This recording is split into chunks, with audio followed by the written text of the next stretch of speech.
గౌరవ బండి సంజయ్ గారు పుణ్యాన ఈ రోజు చార్మినార్ భాగ్యలక్ష్మి అమ్మవారిని దర్శించుకున్నాము. ఎందుకంటే వారు నిత్యం ఏ కార్యక్రమం చేసినా భాగ్యలక్ష్మి అమ్మవారి దగ్గరకు వచ్చి ఆశీర్వాదం తీసుకోవడం, అట్లాగే కేసీఆర్ గారి మీద సవాల్ విసిరాలన్నా, కేటీఆర్ గారి మీద, కవిత గారి మీద, ఎవరి మీద, హరీష్ రావు గారి మీద, ఎవరి మీద సవాల్ విసిరాలన్నా, వాళ్ళని ఛాలెంజ్ చేయాలన్నప్పుడు వారు నిత్యం వాడే మాట తడి బట్టలతో నేను చార్మినార్ భాగ్యలక్ష్మి అమ్మవారి దగ్గరకు వస్తాను, మీరు వస్తారా అని చెప్పి వారు ఛాలెంజ్ చేస్తూ ఉంటారు. ఈ రోజు మేము కూడా ఛాలెంజ్ చేస్తా ఉన్నాం.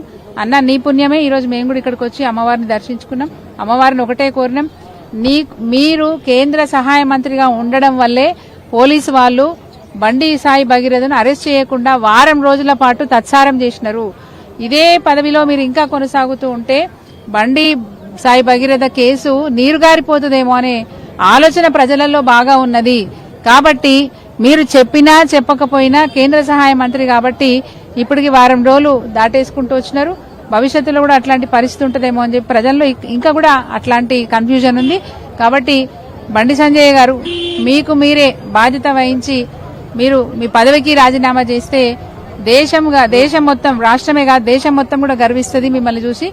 కాబట్టి మీకు అట్లాంటి సద్బుద్ధిని ఇవ్వాలని చెప్పి అమ్మవారిని వేడుకోవడానికి ఈ రోజు మేము వచ్చినాం. తప్పకుండా అన్యాయం జరిగిన ప్రతి ఒక్కరికి న్యాయం జరిగే విధంగా అమ్మవారు ఆశీర్వదించాలని, మరి అమ్మవారిని నమ్ముకొని తప్పులు చేసే వాళ్ళను అమ్మవారు శిక్షించాలని కోరుతూ వచ్చినాం. మేము ఇక్కడ ఏంటంటే బండి సంజయ్ కి ఆనవాయితీ ఏదైనా ఉన్నదంటే ఫస్ట్ భాగ్యలక్ష్మి టెంపుల్ కి వస్తాడు. ఇక్కడ ప్రజలను కాపాడడానికి, ప్రజలు బాధలలో ఉన్నప్పుడు రాలేదైనా, ఏదున్నా కానీ ఛాలెంజ్ చేసి నేను ఇది చేస్తా, నేను అది చేస్తా అని చెప్పేసి మా భాగ్యలక్ష్మి టెంపుల్ కి వచ్చి చేస్తాడు. కాబట్టి నేను బండి సంజయ్ కి సవాలు వదిలిపెట్టినట్టుని వాళ్ళ బాబుని తీసుకొచ్చి ఇక్కడ ఏం తప్పు చేయకుంటే ఇక్కడ నువ్వు ఇదే పచ్చి బట్టల మీద భాగ్యలక్ష్మి టెంపుల్ కు రా అని చెప్పేసి నేను సవాల్ చేసిన. ఆ అమ్మవారికి నేను మొక్కుకున్నా కాబట్టే ఈ రోజు నేను ఈ డివిజన్ కు మహిళా వైస్ ప్రెసిడెంట్ ను. కాబట్టి ఆ అమ్మవారు అంటారు కదా, సత్యం ఉంటది కాబట్టి అమ్మ ప్రతి ఒక్కరికి శిక్ష వేస్తుంది. ఎంత పెద్ద బండి సంజయ్ అయినా పర్లేదు, హిందూ నేను భారత్ మాతాకి జై అని చెప్పి ఇక్కడ ఎన్నో నినాదాలు వదిలిపెట్టిపోయిండు ఆయన. కాబట్టి అమ్మ మాకు ధర్మాన్ని కాపాడి ఒక మహిళకు, ఒక ఆడబిడ్డకు మేము బీఆర్ఎస్ తరఫు నుంచి న్యాయం కోరినాము. అది అయ్యింది. మేము ఇక్కడ అమ్మవారికి ధన్యవాదాలు చెప్పినాము. ఖచ్చితంగా శిక్ష పడాలి. బండి సంజయ్ ని ఫస్ట్ సస్పెండ్ చేయాలి, దాని తర్వాతనే ఈ కేసు ముందుకు పోవాలి. ఎందుకంటే కాపాడుకోవడానికి ప్రయత్నం చేస్తాడు బండి సంజయ్. రాష్ట్రంలో ఒక పోక్సో కేసు ఇవాళ ఎన్నో ముసుగుల్ని తొలగించింది.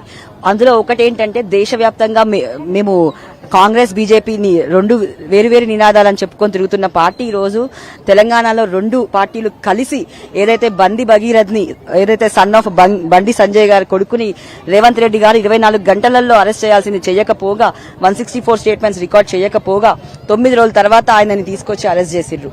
అదే కాకుండా వాళ్ళ పేరెంట్స్ ఎవరైతే మైనర్ బాలిక ఉన్నారో వాళ్ళ పేరెంట్స్ ని బండి సంజయ్ గారు బెదిరించడం వల్ల ఆయన కూడా అందులో ఆ సెక్షన్ 21 కి ఆయన అక్యూజ్డ్ అవుతారు. కాబట్టి ఆయనని కూడా ఈ కేసులో అక్యూజ్డ్ గా చేర్చి అదే విధంగా ట్రాన్స్పరెంట్ గా విచారణ జరగాలి అంటే ఆయన మంత్రివర్గం నుంచి ఖచ్చితంగా ఆయన బర్తరఫ్ చేయాలి. గతంలో కూడా కొన్ని కేసెస్ లో జరిగింది. సో మేము ఈ రోజు ఈ చార్మినార్ భాగ్య టెంపుల్ దగ్గర నుంచి మేము కోరుకునేది ఏంటంటే బండి సంజయ్ గారిని బర్తరఫ్ చేయాలని మేము కోరుకుంటున్నాం. At the same time accused గా ఆయన ఈ కేసులో ఇంప్లీట్ చేయాలని కోరుకుంటున్నాం. గత 9-10 రోజులుగా రాష్ట్రంలో జరుగుతున్న సెన్సేషనల్ న్యూస్ గాని చూస్తుంటే ఈ రోజు యావత్ ప్రపంచమంతా బీజేపీ గవర్నమెంట్ వైపు, సీఎం రేవంత్ రెడ్డి గారి వైపు చూస్తున్నారు. ఎందుకంటే వాళ్ల పరిపాలనలో బీజేపీలో సహాయక మంత్రి ఉన్న బండి సంజయ్ గారు, ఈ రోజు ముఖ్యమంత్రిగా బాధ్యత వస్తున్న రేవంత్ రెడ్డి గారు, వాళ్ళిద్దరు వాళ్ల కూటమిలో ఉండ అలయబలయ చేసుకున్న వాళ్ళకి మధ్యలో వచ్చి బండి భగీరథ్ వచ్చి ఒక మైనర్ బాలికని రేప్ చేసినా కూడా నిమ్మకు నీరెత్తినట్టు, ఏం పెట్టనట్టు జులాయిగా తిరుగుతుంటే ఈ రోజు సీఎం రేవంత్ రెడ్డి గారు ఏం పట్టించుకోవడం చాలా బాధాకరం. బీజేపీ గవర్నమెంట్ వాళ్ళు బేటీ బచావ్ బేటీ పడావ్ అంటున్నారు. ఇది ఎంతవరకు న్యాయం? అంటే మీ ఇళ్లలో బేటీలు ఉంటే ఒక న్యాయమా, ఊరోళ్ళ బేటీలకు ఉంటే ఒక న్యాయమా? ఇది మాత్రం బీజేపీ వాళ్ళందరూ సిగ్గుపడాలి. ఎవరు ముందుకు రానని మాట్లాడినందుకు ఈ రోజు బండి సంజయ్ని బర్తరఫ్ చేయడానికి అమ్మవారి దగ్గరకు వచ్చాము. బండి భగీరథ్ నిష్పాక్షికంగా దాన్ని విచారణ జరపాలని కోరు. ఇదే బేటీ బచావో బేటీ పడావో అని అంటారు బీజేపీ వాళ్ళు. మరి ఈ రోజు 9 రోజుల నుండి బండి సంజయ్ కొడుకు బండి భగీరథను కాపాడుకున్నారు. ఇదే భాగ్యలక్ష్మి అమ్మవారు దయ వల్ల ఈ రోజు అరెస్ట్ అయ్యి లోపల ఉన్నారు. అదే పేదింటి అబ్బాయి గొప్పింటి అమ్మాయిని ఏదైనా చేసే పోక్సో కేసు అని, షూట్ అని అప్పుడే ఎన్కౌంటర్లు చేసేస్తారు. మరి ఇప్పుడు పెద్దవాళ్ళు మాదే రూలింగ్ ఉంది, మేము ఏది చేస్తే నచ్చుతుంది, మళ్ళీ సీఎం రేవంత్ రెడ్డి ఆయన వెనకేసుకో రావడం ఇది చాలా బాధాకరం అండి. అమ్మాయికి న్యాయం జరగాలి, ఖచ్చితంగా భగీరథన్కి శిక్ష పడాలి అని కోరుకుంటున్నాం.